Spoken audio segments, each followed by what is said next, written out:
পশ্চিমবঙ্গ ছাত্র সমাজের নামে প্রেস কনফারেন্স করে নবান্ন অভিযানের ডাক দেওয়া হয়েছিল। আমরা সকলেই জানি, আপনারা সকলে জানেন।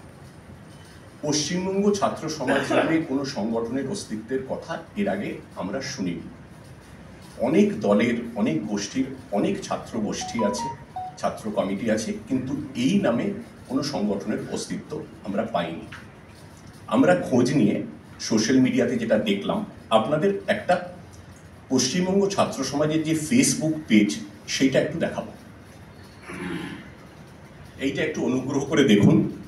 শুরু থেকে বলা হচ্ছে যে এই আন্দোলনটি সম্পূর্ণ অরাজনৈতিক। কাদের ফলো করা হয় পশ্চিমবঙ্গ ছাত্র সমাজে আপনারা দেখতে পাচ্ছেন। বাকিটা আপনাদের এবং সাধারণ মানুষের বিচার বুদ্ধি এবং বিবেচনার উপর ছেড়ে দিলাম। আপনারা দেখতে পেয়েছেন সকলে পশ্চিমবঙ্গ ছাত্র সমাজের ফেসবুক পেজ। সেখানে তারা কাদের ফলো করেন সেটা আপনারা দেখতে পাচ্ছেন, তাদের পরিচয় আপনারা জানেন।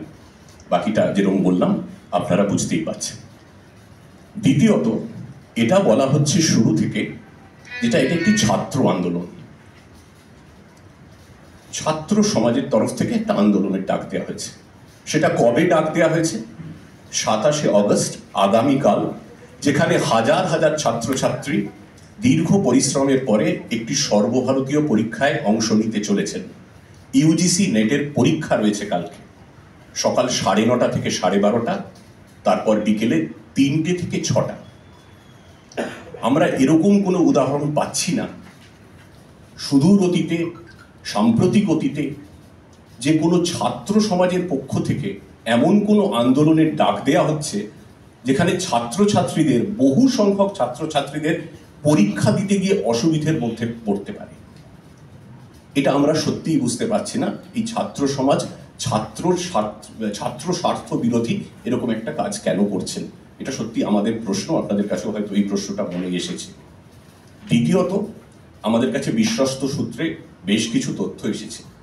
সেই তথ্যের অন্যতম একটি হলো এই যে পশ্চিমবঙ্গ ছাত্র সমাজের তরফে যারা মূল সংগঠক, তাদের মধ্যে একজন গতকাল শহরের একটি 5 তারা হোটেলে এক রাজনৈতিক নেতার সঙ্গে দেখা করেছেন। সেই দেখা হওয়ার সময় কি অনৈতিক কাজকর্ম হয়েছে, হয়নি, কতটা হয়েছে, সেই ব্যাপারে আমরা তথ্য প্রমাণ সংগ্রহ করছি এবং সেই তথ্য প্রমাণ সংগ্রহ করে আমরা আদালতে সেটা পেশ করব। এটাও সাম্প্রতিকতাতে মনে করতে পারছি না যে কোনো পশ্চিমবঙ্গের ছাত্র সমাজ, কোনো ছাত্র সংগঠক একটি 5 তারা হোটেলে গিয়ে একজন রাজনৈতিক নেতার সঙ্গে দেখা করছেন। এতে খুব স্পষ্ট হয়ে যাচ্ছে কিছু নিহিত স্বার্থ আছে এর পিছনে। সোশ্যাল মিডিয়া সূত্রে যেরকম এডিজি আইন শৃঙ্খলা বলছিলেন, আমরা সূত্রে খবর পেয়েছি যে আগামীকালের নবান্ন অভিযানে সাধারণ মানুষের ভিড়ে মিশে গিয়ে কিছু দুষ্কৃতী ব্যাপক গণ্ডগোল, অশান্তি, হিংসা এবং বিশৃঙ্খলা ছড়াতে পারে।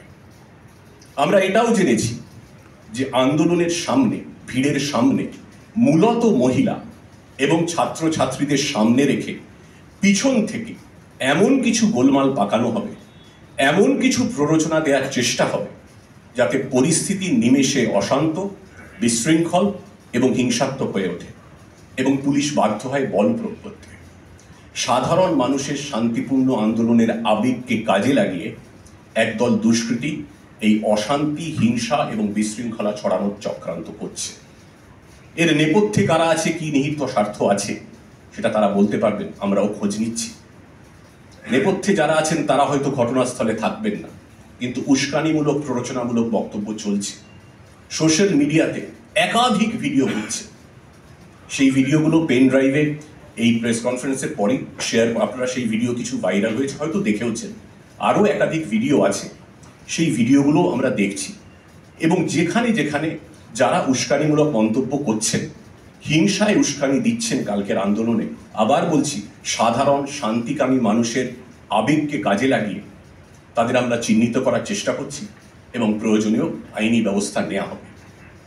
এই পরিস্থিতিতে, যেটা এডিজি আইন শৃঙ্খলা বললেন, আমরা রাজ্যের সমস্ত শান্তিকামী, শুভবুদ্ধি সম্পন্ন মানুষের কাছে সবিনয়ে অনুরোধ করছি, এই দুষ্কৃতীদের ফাঁদে পা দেবেন না, কোনো প্ররোচনায় পা দেবেন না, ফাঁদ পাতা হচ্ছে, অশান্তির মধ্যে জড়িয়ে দেওয়ার চেষ্টা হচ্ছে।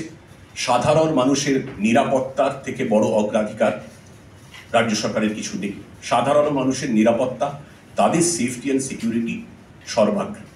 তাই সাধারণ মানুষকে, শুভবুদ্ধি সম্পন্ন মানুষকে আরও একবার অনুরোধ করব, এই চক্রান্তের ফাঁদে পা দেবেন না।